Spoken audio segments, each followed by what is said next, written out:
Oiê, a gente vai continuar agora então com a parte dos idams.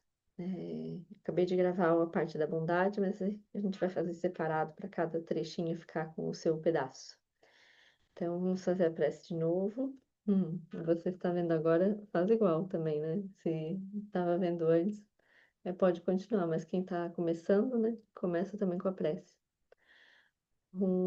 Ordeio de Nubjansan Pemagesar Dumpola Yonsen Teginho Drubne Pemajune Jesudra Cordo Candro Mampeco Chechi Jesu Dadruki Jinji Lokchi Jeksu So Guru Pema Siji Hum Orjen Ji Nubjansa Pema Gesar Dompola Yunsen Turginho Drubne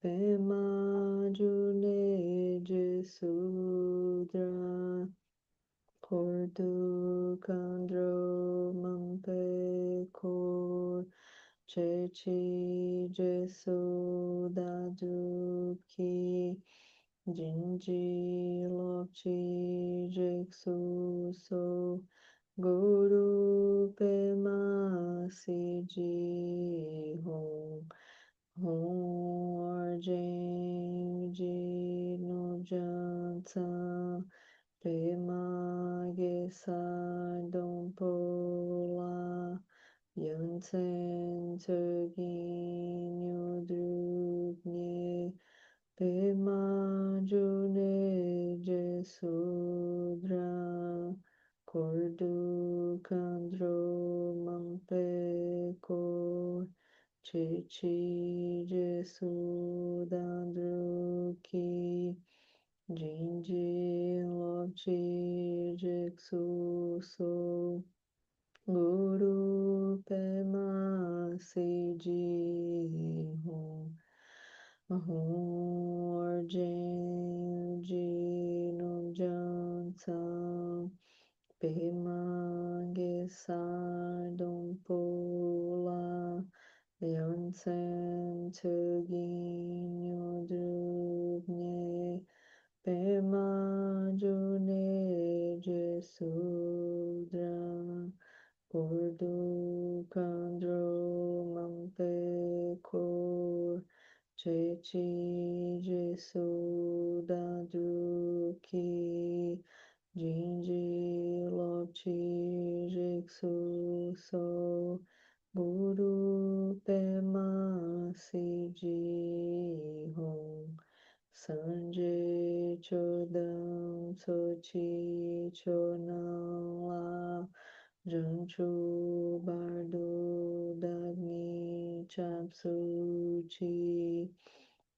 Dagi Jinso Jipe Sonanchi Drula Penti Sanje Drupasho Sanje Chodan Sochi Chonan La Janchu Bardo Dagni Chapsuchi Dagi Jinso Jipe Sonanchi Drula Penti Sanje Drupasho no Buda, no Dharma, e na excelente Assembleia da Sangha, até que eu alcance a iluminação, neles eu tomo refúgio.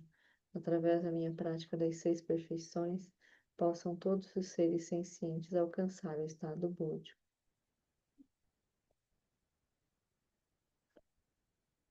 Então, agora a gente entra na parte dos idams, da apresentação do caminho, né, do budismo como um todo, através das práticas dos idams. Então, Os idams, eles são apresentados como essa divindade, essa deidade pessoal que nós podemos ter, assim.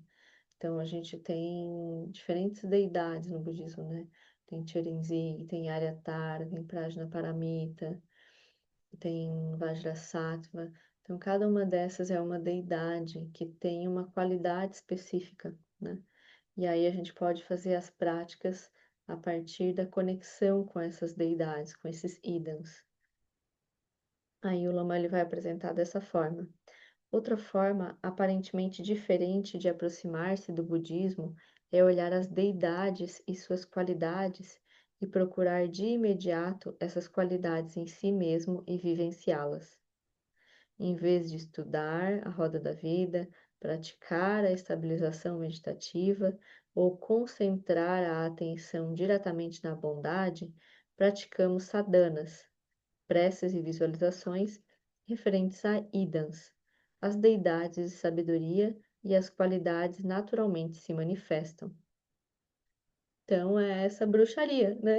Assim, que é assim, como que pode, né? Então tem um caminho onde a gente vai, faz muitos esforços, se concentra, medita, né? Estuda, roda da vida, estuda muitas coisas, para então começar a ver como que faz então o cultivo dessas qualidades por muito tempo, aquela coisa toda. Aí vem esse caminho e apresenta as deidades e a pessoa diz: "Ah, isso está em mim. Então tá, então eu vou ser a deidade agora, eu vou me manifestar como a deidade e vou praticar sadhanas aqui e aí eu vou manifestar isso". Então é esse caminho, né? Esse é um outro caminho. E tem pessoas que se conectam e tem pessoas que não se conectam. Então tem esse leque de opções, assim, de práticas, né? Porque as conexões kármicas que a gente tem são muito diversas, né? Então tem gente que ouve falar sobre a deidade e ela já fica assim extasiada, né? Alguém lê a sadhana de Aryatara e aí ela diz assim, é isso. E aí ela vê aquilo, começa a ver. E aí, daqui a pouco ela perde, mas daqui a pouco ela vê de novo. E aí, então, ela diz assim, não, então, peraí, eu quero praticar isso, né? Porque ela tem alguma desconfiança de que aquilo tá presente na vida dela, aquilo tá se manifestando uma ou outra vez, muito mais restrito do que ela gostaria, mas aquilo ela já tá começando a ver. Então, ela diz assim, peraí, eu quero pegar pelo rabo, assim, né? O que que é isso, né? Pegar um pouquinho daquilo e trazer para que aquilo se transforme na experiência constante e contínua dessa visão e dessa apresentação da manifestação das qualidades, né? Então ela pratica as sadhanas. Aí não vai ser o caminho do estudo, né, da prática de estabilização meditativa, de concentrar a atenção na bondade. Ela vai fazer a prática das sadhanas, né, referentes aos idams. E aí essas qualidades elas se manifestam. Então, para isso acontecer, é como se tivesse que ter um pouco esse olhar que diz assim: não, essas qualidades estão aqui, elas estão presentes, só que elas estão um pouco obscurecidas, mas eu vejo que ela está presente. Então, é um caminho diferente para, por exemplo, pessoas que não reconheceram ainda essas qualidades nelas mesmas. Ela tem pessoas que têm uma mente muito, assim, autodepreciativa, né? Ela não vê essa abordagem como algo possível. Ela não consegue dizer assim, ah, eu tenho natureza búdica, só que agora eu não estou vendo. Ela não consegue nem falar isso. Então, esse caminho das deidades é muito difícil para essas pessoas. Mas tem outras pessoas que não. Tem outras pessoas que elas dizem assim, não, aham, sim, tá aqui. Eu vejo, assim, um pouquinho disso se manifestando. E eu acho que dá para ampliar, sim, vamos lá, sabe uma coisa assim? Então é um outro posicionamento de mente, né? Aí ele diz: a partir da conexão com as deidades, a compreensão da roda da vida, a bondade e a estabilidade surgem como formas de praticar a compaixão para todos os seres e a sabedoria transcendente. É um outro caminho e caracteriza uma abordagem completa em si mesma.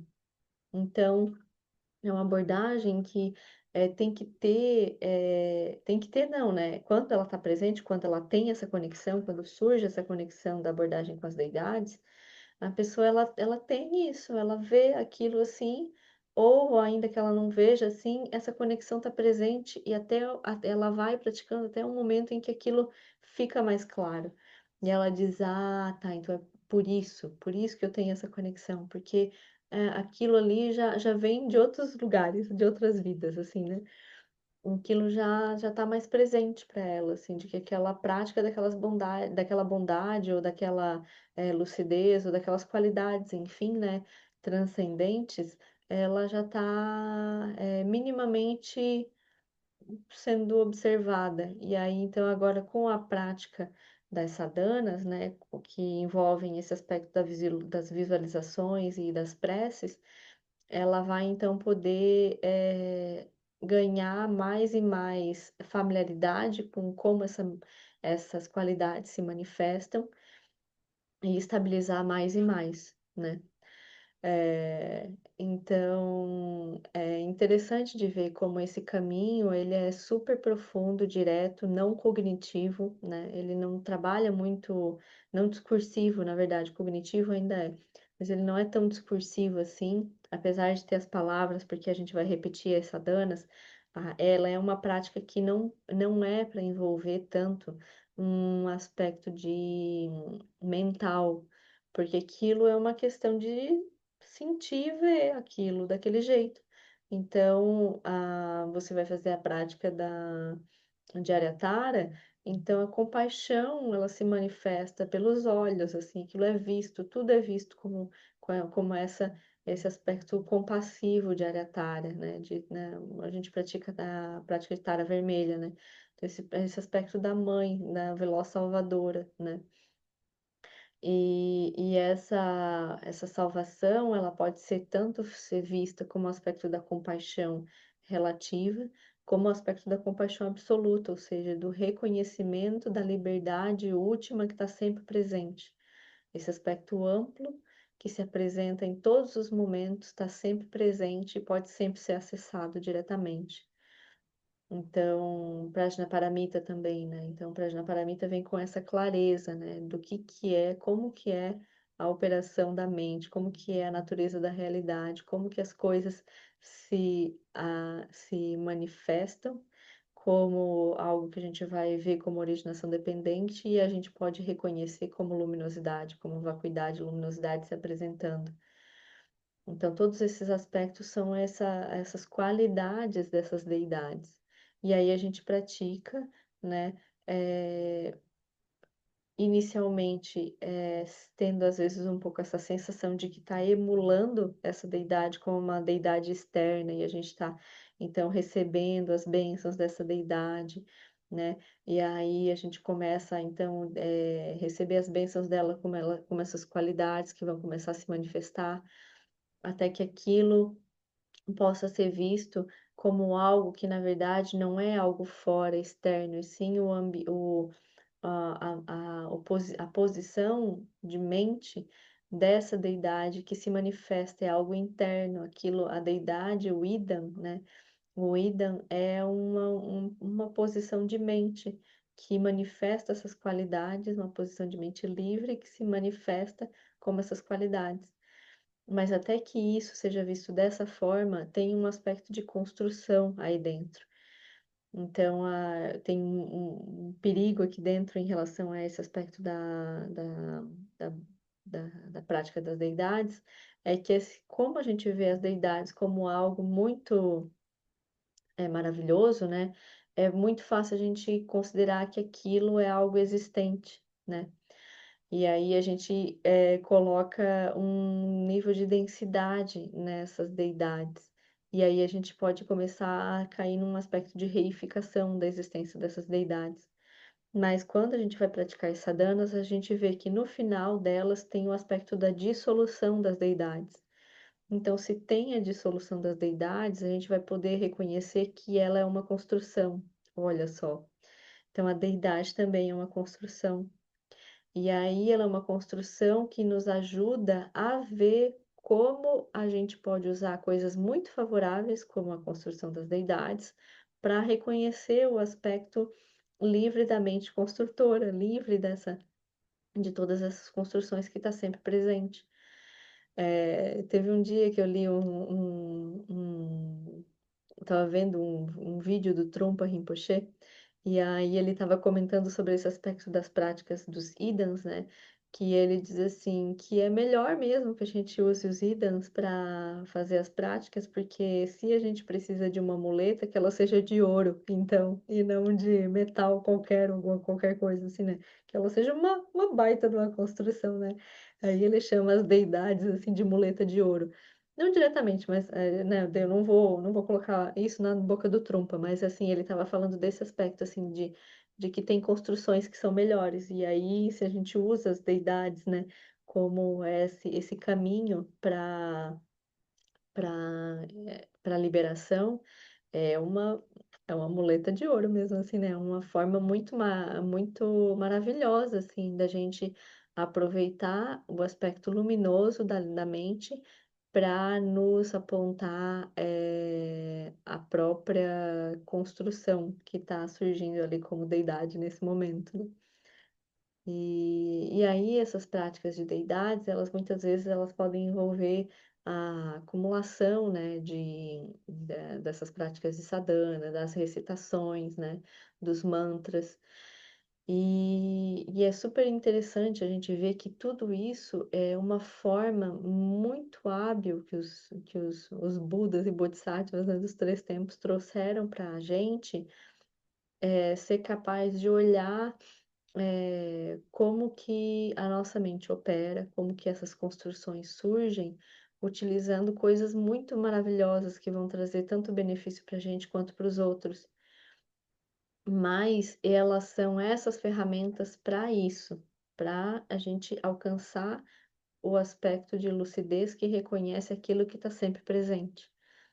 Elas não são uma construção por elas mesmas, assim, ou não são um fim em si mesmas. Então, o ponto de acumular 100 mil mantras, 1 milhão de mantras, 100 mil prostrações, não tem algo nisso, a não ser a própria lucidez que vai brotar disso, né?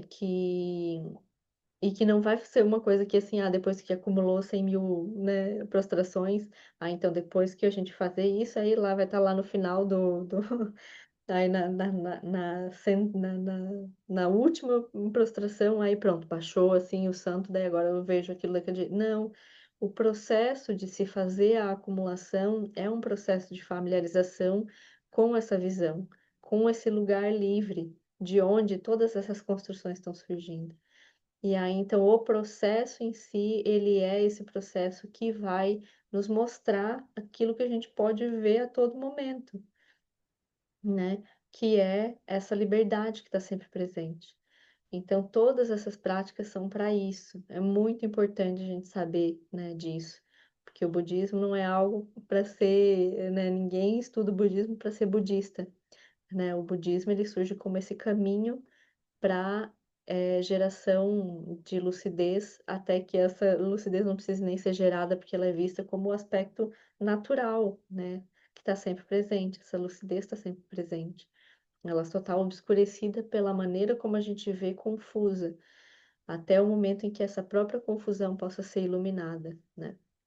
Então, é legal ver essa ressalva que é feita pelos mestres, nesse sentido de que até as práticas de deidade também são um aspecto do caminho, são uma construção, são um veículo que leva para a margem né, da margem da ignorância para a margem da lucidez, da margem de Marikpa para a margem de Rigpa, né? Da margem de avidya para a margem de vidya, da visão que se apresenta, né? Então, essa é a forma de introduzir os ensinamentos pelas deidades, pelos idans. É isso. Então, fazer dedicação de novo. Que os méritos deste encontro se expandam e toquem a todos. Que o Mestre Universal da Paz e da Compaixão, Sua Santidade o Dalai Lama, juntamente com todos os mestres de todas as tradições que veiculam esta mensagem, tenham longa vida. Que todos estejam a salvo de gerar pensamentos negativos, o obstáculo mais destrutivo. Que esses pensamentos nunca surjam em nossa mente e que todos os seres também estejam livres de pensamentos negativos. Ao longo de minhas muitas vidas e até este momento, todas as virtudes que tem alcançado, inclusive os méritos gerados por esta prática e todos os que vier a conseguir, ofereço para o bem-estar dos seres sencientes. Possam a doença, a guerra, a fome e o sofrimento diminuir para todos os seres, enquanto sua sabedoria e compaixão aumentam nesta e em vidas futuras. Possa eu claramente perceber todas as experiências como sendo tão insubstanciais quanto o tecido do sonho durante a noite, e imediatamente despertar para perceber a manifestação de sabedoria pura no surgir de cada fenômeno. Possa eu rapidamente alcançar a iluminação para trabalhar sem cessar pela liberação de todos os seres.